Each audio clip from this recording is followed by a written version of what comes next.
I really couldn't afford the lessons. So I would kind of hang over the rail and watch them give lessons.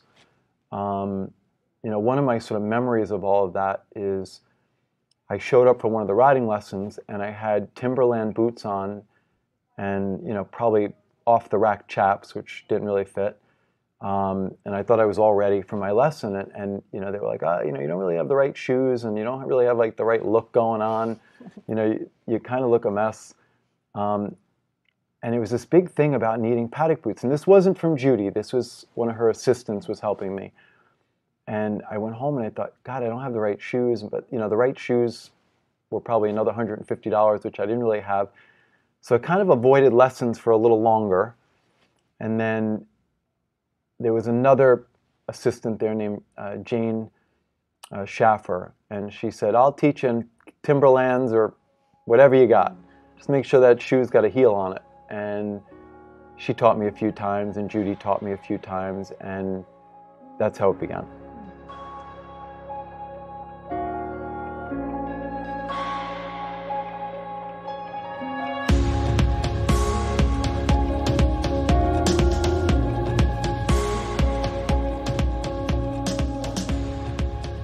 Welcome to Practical Horseman's Podcast, a show featuring conversations with respected riders, industry leaders, and horse care experts.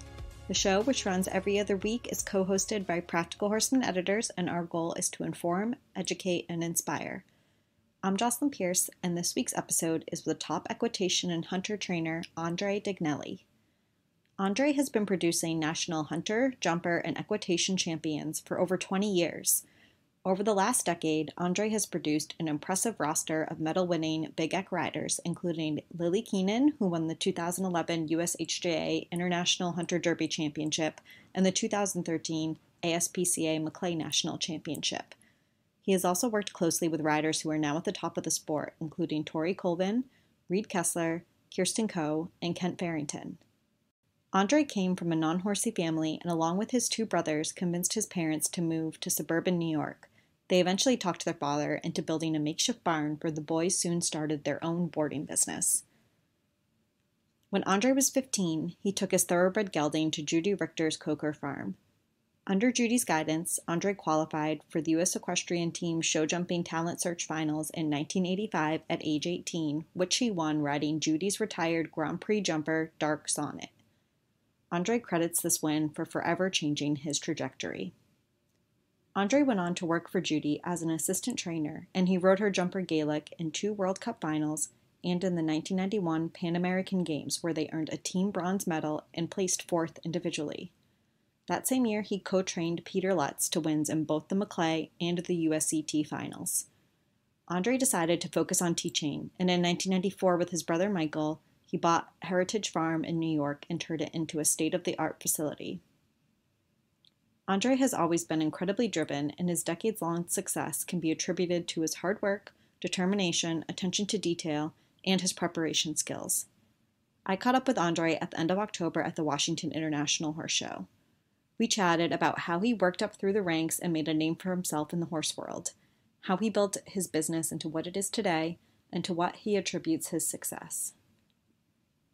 But first, I want to thank this episode's sponsor, Cosequin.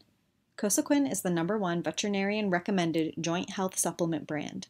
With Cosequin Original, Cosequin Optimized with MSM, Cosequin ASU, and Cosequin ASU Plus, there is a formula suited for all horses at any stage of life. Cosequin's $10 rebate on ASU and ASU Plus large tubs gives you back an extra $10 on their most advanced formulas. Learn more at cosequinequine.com. When performance matters, choose Cosequin. Now let's jump right into this episode as Andre shares how he and his 2 brothers caught the horse bug. My brothers are 9 and 10 years older than I am, and they convinced my parents to move from New Rochelle, which is sort of a suburb of New York City, to rural Cortland, New York. It was a big move for our family. My parents purchased 5 acres, which we thought was a sprawling piece of property at the time, because my older brothers had decided that they really wanted to have horses. And it was really foreign to us. and we started out with some horses in the backyard. I was only 5 or 6 at the time, and they were sort of doing it, and I kind of followed them around a little bit, and next thing you know, I was up on a pony, and I liked it right away. And that's really, it just started from a real backyard, kind of situation. We didn't really know what we were getting into, and to think that it mushroomed into this is kind of incredible. Yeah. So can you tell me a little bit about how their backyard business worked with boarding horses? So there was a building in the back of the property. To say it was a barn would be a real stretch. We constructed some makeshift stalls, which my dad helped with the carpentry, so it was very sort of rough. We had three sort of awkwardly shaped stalls there, and then we made a few more stalls off the other side of the building, and we took in a few boarders right away, and that sort of helped pay for the expenses. And so from a very early age, getting up before school and going out and sort of feeding the horses and caring for them and putting them outside was a part of the routine. Interestingly enough, for probably the first time in 30 years, I drove by that property just last week. Really? Yeah. And pulled in the driveway and just took a good look around and just thought, wow, this is where it all started for us. And so on some level, I was really running a business from, probably the age of like 10. We had boarders, and that helped sort of, finance my riding. We went after school to Agway and got the hay and shavings, and, it's just this whole thing. And I often have this reoccurring dream that I've overslept and I forgot to take care of the horses.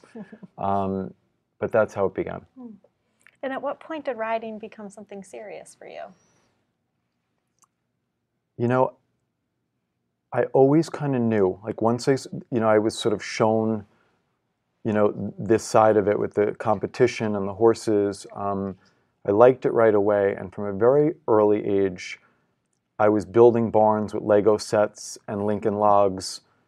And I just sort of visualized this sort of reality that has become my life, that I wanted to have a barn, and I wanted to have the ring and the jumps. And so that was just sort of the vision, from a very, very early age. And I would say somewhere probably around 12 or so, I think I started to realize that I was good at this, that I loved the horses, but I probably had some sort of feel for it. And I would go to local horse shows and I would do well. And it just sort of motivated me. And, then all my energy was sort of, focused on this. So I would say early on, that I kind of thought, hey, this might be something for me. It never felt like work, so I was like, all right, that's a good feeling. But I just remember that building those barns and painting barrels as jumps, and sort of, I didn't know it at the time, but I was preparing myself for what was to come. And, and it's worked out very well for me. And then you brought your thoroughbred Silverado to Judy Richter's farm. What was training with Judy like? What did you learn from her? So for many years, I rode with my brother Michael, who I'm in business with now.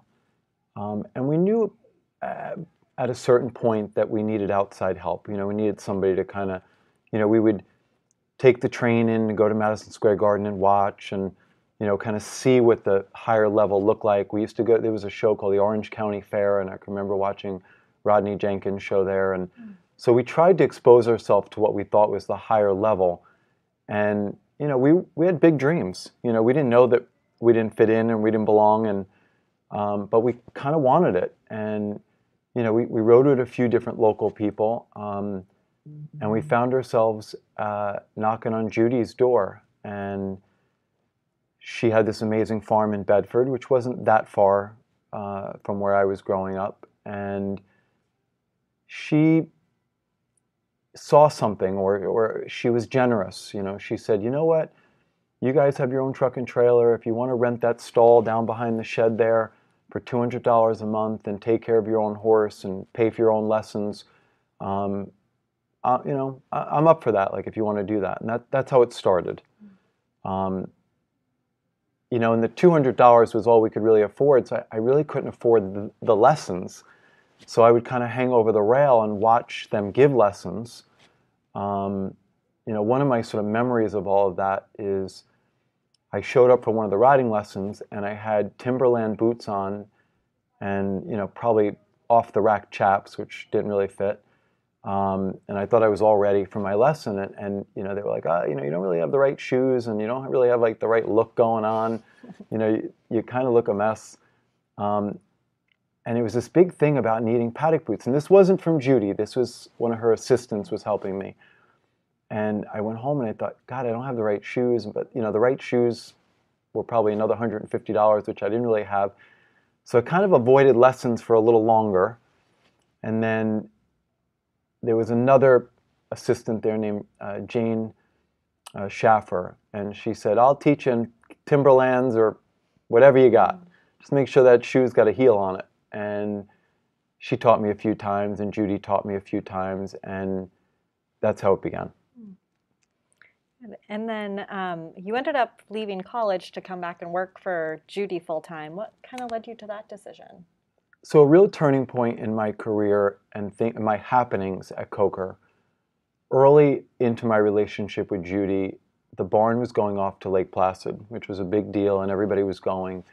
And I was staying home. I'd only been riding there a few months. And she said, if you help out, we're, a little short-staffed while we're at Lake Placid. If you help out and, do some chores around here and ride some extra horses and do a few stalls, that'd be really appreciated.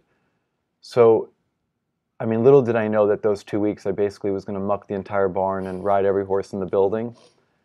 But thankfully I did it. And I probably did it with a smile. And I think Judy probably checked in a few times, and I think someone gave me a thumbs up kind of review.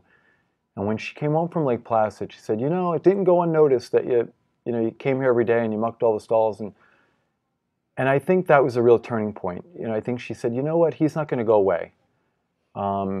Timberlands or not, he's sort of hanging in here. And, when I needed her to loan me a horse for the USET Finals, 5 days out. And really, it was the necessity that my horse wasn't going to jump the water. It wasn't like this vision, like he's going to win the class if we if we do this. But I think she just thought, God, he deserves a chance maybe to get around the course. And, I rode the horse a couple of times and, I made the most of my opportunity. And those 3 days changed sort of the course of that's my story. And then, and then that did something. It ignited a spark in me and in people around me, and some opportunities happened. All of a sudden, people knew my name, and I just thought, God, this is like that whole sort of, if you dream it, it can happen. It seems really cliche, but I without a doubt, I believe that my winning that event has changed my course. It made me believe in myself. It made others believe in me. For sure, I had to do a lot more after that. But that got my foot in the door. And it started my journey, with Judy at Coker. And so then I was offered basically a job when I wasn't in school, part-time. And so I was, going to school and then, racing over and riding some horses and giving some lessons, and I knew that I loved it, and I knew that this really was what I wanted to do. And I think probably my second summer, as the summer was winding down, I told my parents, hey, I'm going to go, sign up for some classes today, and no problem. And then on my way, I stopped at Coker, and I said, I don't really know what happened first. I don't know if I asked for a job or she offered me a job, but a job materialized on that day. And, Judy was all about education, so I want to say I probably asked for the job because she's well educated and she understands the importance of having fallback and being worldly, and, she writes beautifully. But it just seemed like the right time, and she said, you know what, if you want a job, you got a job. And I came home, and my parents like, hey, you get all the classes you want? I said, well, I got a job. And they were very disappointed, and they were very concerned because they're not horse people. and their concern was that I would be in the lower levels and I'd be struggling, and my passion wouldn't really correlate to a career. Rightfully so. You know, I mean, they wanted me to be educated, and they wanted, you know, big dreams for me, and I think I probably in the moment disappointed them. That was the start of my journey anyway. Well, it sounds like it was the right choice for you. It worked certainly. out. Yeah. It worked out. I'm sure they're very proud of you now. Yes, it worked out. So, I mean, you mentioned winning USET Finals, how that kind of put you on the map, but you certainly had way more competitive success than that. You know, competed in 2 World Cup finals, and you won the bronze medal at the Pan Ams. Right. What made you decide to move from competing to teaching? I don't know that it was like this subconscious decision. I knew from an early age that, you know, the way I understood the sport is that in order for opportunities to happen for myself, I had to basically make other people happy. You know, I had to provide a good service. So, you know, teaching was my job or part of my makeup at Coker right from the beginning. You know, in those years of that success, you know, in the same year that I had success at the Pan Am Games, I had my first student win an equitation final. And so it kind of went hand in hand right from the beginning. And I just knew that that's kind of, in my eyes, that's how it worked in America, you know, that things could happen for me if I would provide a good service for other people. And so at a young age, I kind of wanted, you know, I dreamed big and I wanted all of it. And so I knew right away that the teaching was a huge part, and that was a huge part of the business at Coker. I mean, it was a, you know, junior-based barn where kids came and tried to go to the finals, and so that's what I knew. And so I learned that craft right away, and I enjoyed it. I have to say I really did enjoy it, and it's all that I've ever really done was to, you know, show myself and train all in the same day. And I found it very rewarding. And I think that the transition started to sort of slowly change probably when I opened up my own business, because I understood that I had to really make ends meet, and I knew that I had to have a real strong training business. And so with that, you know, probably cut into some time for me to compete on my own, and probably cut into some resources to buy my own horses. You know, it seemed really daunting to be able to write checks for Grand Prix horses when I needed to put up new fencing and buy new jumps and, you know, all of those things. And so it probably just went sort of that direction. And then at some point, probably in my early 30s, I was having a lot of back trouble, and so riding all day was really difficult. And it just, I never stopped riding. I mean, you know, here at Washington, you know, I'm riding in the middle of the night, and I ride a lot of horses, and I just started slowly stepping away from competing. I for sure feel that my success wouldn't be the same if I had never competed at the level that I'm trying to teach and in the rings that I'm trying to teach. You know, someone said, you know, what's my favorite part of this? I mean, I get just as much joy as doing a good rider on a small pony as doing a top rider in the Grand Prix, and everywhere in between. I don't think there's, you know, I never let my business get one-dimensional. I feel very, very comfortable going to the ring in the hunters, jumpers, and equitation, and I think has served us well, and I think that's why many of my students have gone on to become top professionals in our sport, because I, you know, surrounded them by all of the disciplines, and they did all the disciplines themselves, and I don't think they're really very different. And so I think that motto has served me well. And you just mentioned, you know, opening your training business, and that was Heritage Farm that you bought in 1994 with your brother. Can you just talk a little bit about that and why you decided to do that, and kind of how you took that property from what it was to what it is now? So the whole time that I was working at Coker, my brother had played a role. Because of our age difference, for a long time I would say he played kind of a fatherly role.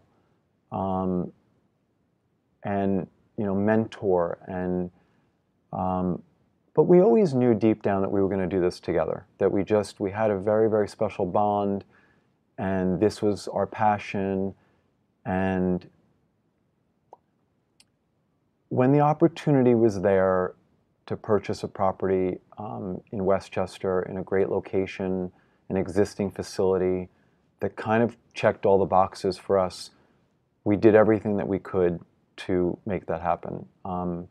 We were overextended, but we had each other, and we had this belief that if we worked hard at something we loved, it was going to work out for us, and it did. And a few people helped us, and bridged us, loans, and we just leveraged ourselves to. I mean, it's crazy to what we did, but it was the best thing that we've ever done. And I would say, because I'm incredibly close with Judy after all these years, that I learned how to run a business from her. I also learned the importance of owning my own facility and being grounded, and having a real base and not being transient. I mean, those are things that she, without even saying it, taught me and instilled in me. And so I think that even though at the end it's not easy to say goodbye, she was proud, and she knew that I was making the right decision for myself. And so our relationship, 35, 40 years later is so strong, because I never forgot that, she made that happen, and, it's just been incredible. What would you say has contributed to your success? I think I'm a product of a good system. I don't think that I'm the world's most gifted rider. I think that I had to rely on a good system and a good work ethic. And I think I taught myself and learned from others to be the best rider that I could be. I think I'm probably a better teacher. I'm a good listener. I feel like, I'm at the shows and I'm always learning and I'm taking in new ideas. So I would say I'm open-minded. I also know that to be good at anything, you got to put in 10,000 hours. And I'm a product of that system, work ethic and, one foot in front of the other. And I have a very steady personality. And I think that has been a huge bonus. I don't know what the word, I attribute a lot of the big successes to be that in the championship setting, that I remain the same, that I remain calm. And I think that when the emotions are very, very high, I have a way of keeping that very calm for everyone. And I think that's why my students have succeeded for years and years in all of these different championships. So I don't want to say that that's been luck. I think, luck is once in a lifetime and multiple, times. That's from that good system, of being over-prepared. I was a kid that didn't want to go to school if they didn't have their homework done. Was I a geek? Probably, and, a nerd. But I think people would say that they probably thought I was very smart in school. But again, I was book smart. I did my homework. I read the pages. I did the work. So smart, I'm not sure about smart. A worker, definitely a worker. And I think that that's my teaching style. I think that my students know they can count on me. I've had many students that did not thrive in other good systems, other good programs, and they noticed that I saw something in them, just like I think Judy saw something in me, and it ignited this spark, and they went very, very far. So I think that there's a human connection, which I think if people were trying to criticize my program, they would probably say, hey, it's so big and there's so many kids and you get lost in the shuffle. But I think the opposite is true. I think that the kids that ride with me, they feel a special connection, and they know that I'm going to do whatever it takes have them ready and to find them the best horse. And you know what? I think that all boils down to fear. I think that I've always been afraid to either show up unprepared at school or that I was going to show up at any show and win nothing. And I think all successful people, the common thread for many is fear. And I think that if the fear goes away, the winning probably stops. And someone recently just came to work for us, and it was pouring down rain before the USET Finals, and I was out there jumping jumps and trying different bits and just going in and out, and I was riding all day, and they thought, God, you know, what made you do that today? And I thought, because I can't bring myself to go to the event and feel like I wasn't prepared. If I go and I don't succeed, I know that I tried my hardest. I don't think I did it perfectly. The perfect show for me is when I bring everybody and everybody rode to the best of their ability. But usually what happens is someone or a few people do very well, and a few people do okay, and a few people do poorly. And so I'm always thinking, God, how could I have had this work out so everybody did well? And that's the numbers game, you know? That's like the day that every horse is healthy and sound, when you've got 80 to 100 horses, is a miracle day, you know? So to me, that's the good day, when everybody, you know, gets to the regionals and everybody gets a ribbon and everybody did their personal best. That's the good day. And so I think that when the fear goes away, then I know it's probably time for me to slow down or do something different. You know, I think that's it for me. And you touched on this a little bit, but you're known to be really great at matching riders with the right horses. How do you do that? Do you have a system for that, or is it more of a feeling? I think it's a feeling, and I think that comes from my own riding. You know, I ride, and I ride every day, and I know the feeling that I like. You know, I know it works for me, and so I think I try to find that for others. And I think what I've done well is I think I've matched a lot of horses and riders together at all different budgets. And I think that's a real skill. Again, I'm not afraid to look under every rock and around every corner, and I think that's part of that as well. I'm also not afraid to follow my hunch. If I try a horse somewhere and I like it, I can't get it out of my head. And I just, if a horse gets in my brain, then I don't settle until I end up with the horse. I figure out how to get it bought or buy it myself. And so a lot of the champions, most of the champions I made, you know, I found them and I bought them at 6 years old and I brought them along and I found their way. You know, it is a numbers game. Not going to kid anybody. You know, for every 5 that I buy, you know, you hope one's a superstar and 2 are average, and you know, a few don't cut it and they get lesser jobs. But and if I make a mistake, I don't harp on it. You know, it just, if I fail, you know, I don't beat myself up, but I just, how do I fix this? How do I make this work? And I think that's what it is. You know, I'm a worker. I'm a workhorse. You know, in my, I think that's been my success. Do you have kind of a favorite training exercise that you work on with students a lot? You know, I think because when I grew up at Coker, she would call them, you know, every day or we would jump what she would call puppy jumps, which are her phrase for little fences. We have cavalettis in the ring, and I would say that that's pretty much a staple, you know, every day, you know, whether they're on the lowest setting or the highest setting, that simulation of stride control and practicing timing and track, I think that's probably the staple. I often feel that the course gives the lesson.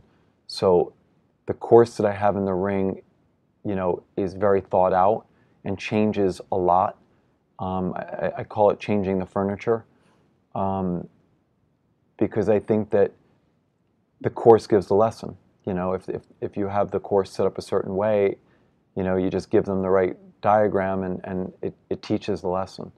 So I think that's probably the staple. And what do you think is the hardest part of the sport, for you at least? The hardest part, I think, is that it has become year-round with no break. That's to me, that's the hardest part is, I come from a real family, we're an Italian-American family, and holidays are really important, and being together is important. And so I never go to a horse show on a holiday. I've tried to have some boundaries.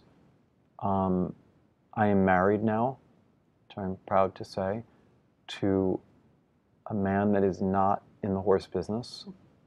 And so I also have to have some time to, nurture my relationship. And so I am all in, but I think what I've learned in my 35 to 40 plus years of doing this is that there has to be some balance. And I'm always struggling to find balance for the horses, for my students, and for myself. What are some of the things that you find balance in? Maybe some other interests or hobbies or things that you like to do with your husband?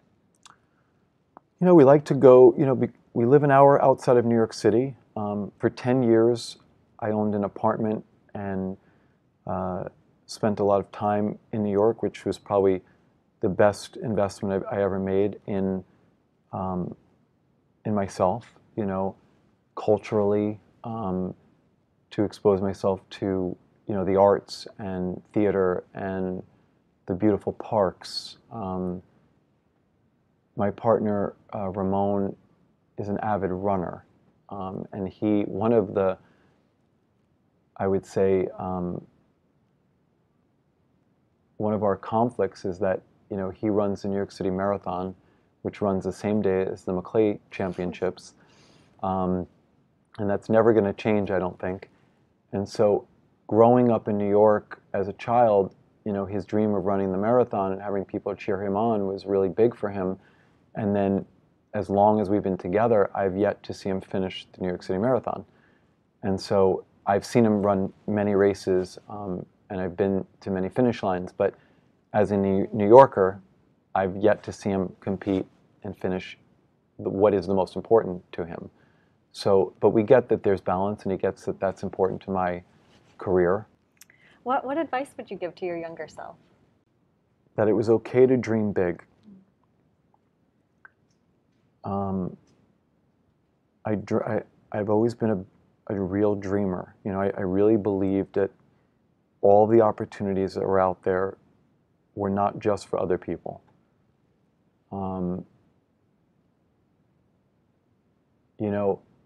Did I think that as a gay man at 52 that I could be married and have children? I don't have children, but the possibility of having children, no, I didn't think that existed, or was going to exist, for me. And so, I think I had big dreams, and I'm happy that everybody around me supported them and nurtured them, but that I wasn't afraid to dream big for myself. And so, and that it's all going to be okay. And all the work and all of that it was worth every bit of it, the sacrifice, the efforts. Well, thanks so much for chatting with me, Andre. It's been great. Thanks for listening to this week's episode, and thanks again to the sponsor of this episode, Cosequin. Join us again in 2 weeks. Upcoming conversations are with Olympic show jumper Laura Kraut, World Equestrian Games team gold medalist Adrian Sternlicht, and top equitation and hunter trainer Frank Madden. You can subscribe to this podcast on Apple Podcasts, SoundCloud, Stitcher, or wherever you get your podcasts.